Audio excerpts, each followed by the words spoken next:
Hey guys, welcome back. I haven't done a video in a very long time. I've been working on many other projects here and there. But now we're going to be something I never had on my Sea-Doo, as you can see right here, is the boarding ladder.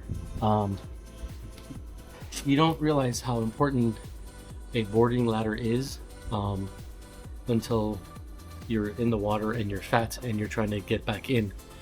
Uh, Without having one, it's very hard. Let me tell you that from experience. As you can see, I'm fat. Um, but, and today we have a special guest that might be on camera, might not. It is my daughter. She is in the back. Say hello. Hi. So she is my third hand. So now what we have here is the boarding ladder. Just got it for a really great deal. Let's take it out. See what we have.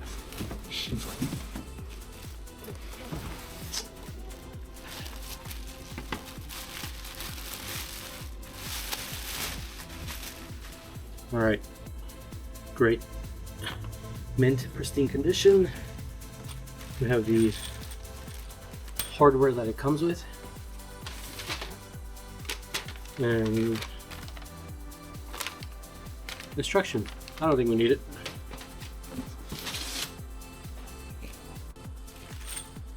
I am your instructions, not that.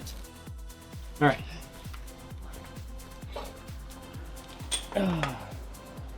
Let's see.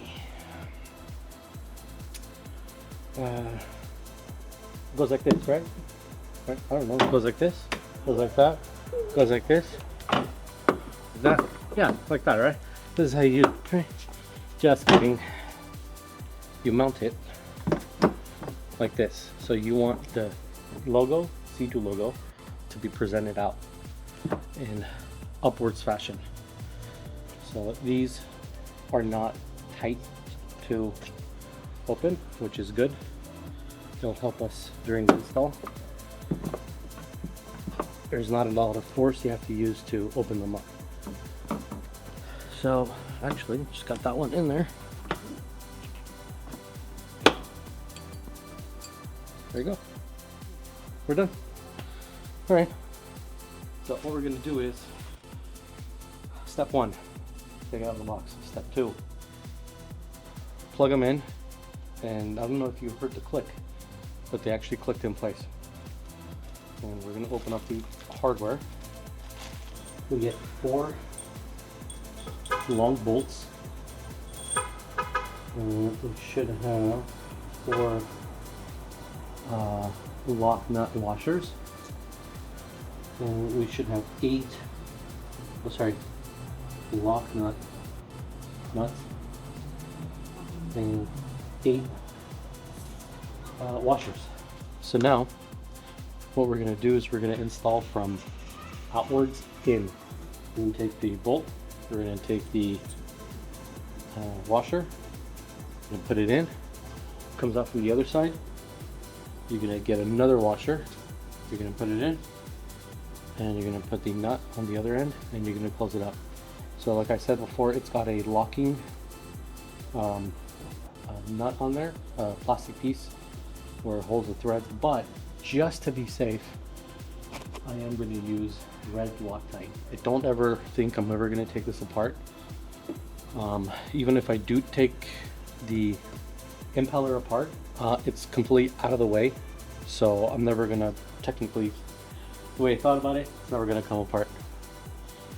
So here we go, and to finalize the install, we're going to use a torque wrench, and we're going to torque it out 70 pounds of torque. That's what they require. So if we shimmy this in,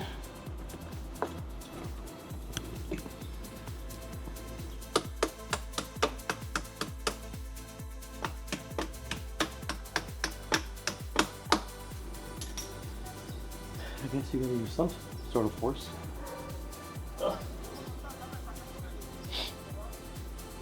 So that's one side in. Since this is a little too thick to go in, Let me show you. Yeah, thank you. So it's a really, can't really fully get it in there.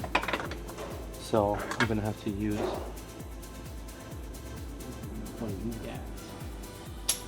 So these things are pretty strong, especially the red one. You don't want to completely saturate the screw in red Loctite glue.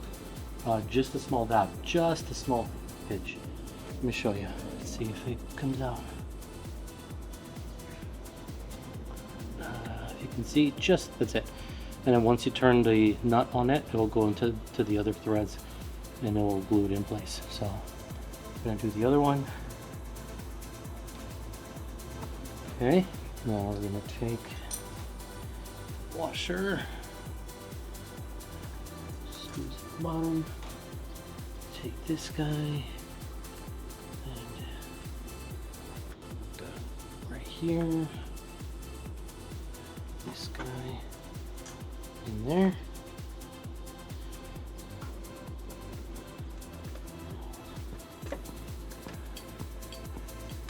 Oh. Fat fingers not letting me. There we go. My daughter thinks that's funny. Alright, that should be good now. Those are all oily. And if you're wondering what this oil is that's on here,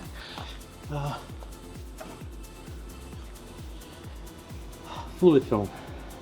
After every ride, when I completely clean the ski, I always put fluid film all in here, inside the impeller and inside the engine bay, just in case there's any salt left over that I haven't cleaned.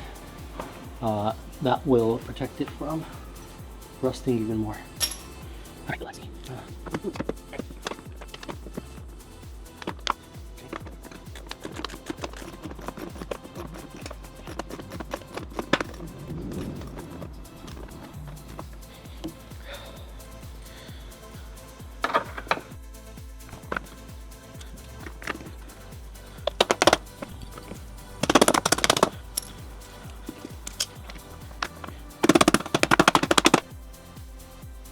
All right, so the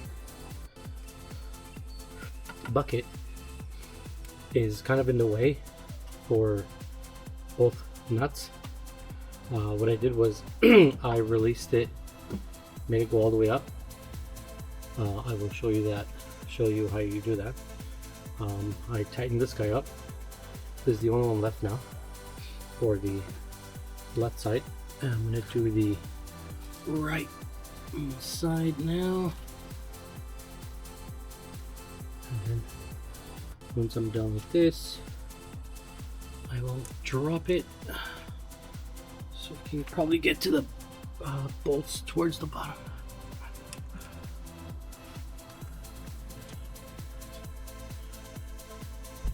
Okay.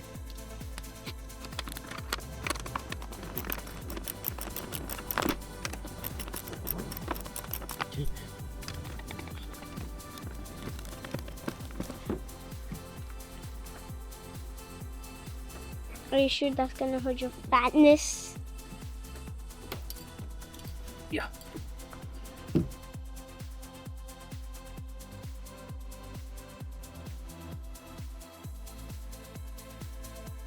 All right. So we've done it. We've dropped the bucket again. It didn't help on getting to these bottom screws. They were a little bit difficult. I had to hold the wrench at an angle like so, and then tighten from the other end. It worked. They're tight. It's in place, and we're good to go. So to drop the bucket, this is how you do it.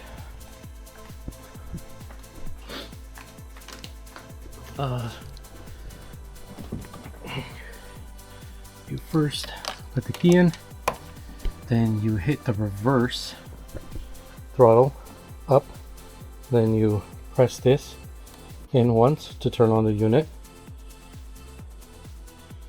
and then on the top it's going to say if you want to go into IBR override, press mode, Mode is right here. Press it. It goes into mode override.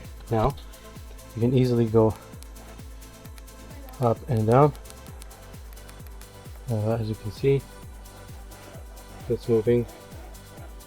So yeah, now to release, if I release my hand from here, the brake, it will go back to its neutral position. What you want to do is you want to come here, take the key, and you want to yank it. You want to take it off, and by doing so now, it won't do anything.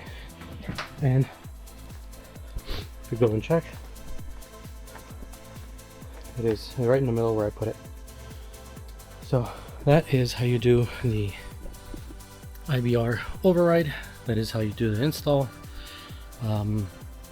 So yeah, and hopefully that was informative. Sweat, yes. It's because it's I'm in LA. It's, I don't know how hot it is today, but it's gonna get up there. Anything above 75, I die. Alright, well, with that said, we're good to go. And I will see you guys later on. There is, as you saw when I walked by, the entire front cabin was open. I will be posting that video soon. I gotta close that up, and then that video will come out pretty soon. Let me know if these videos are important, or not important but helpful in a way, and yeah, we'll go from there. So I'll see you guys later. Thanks for your support.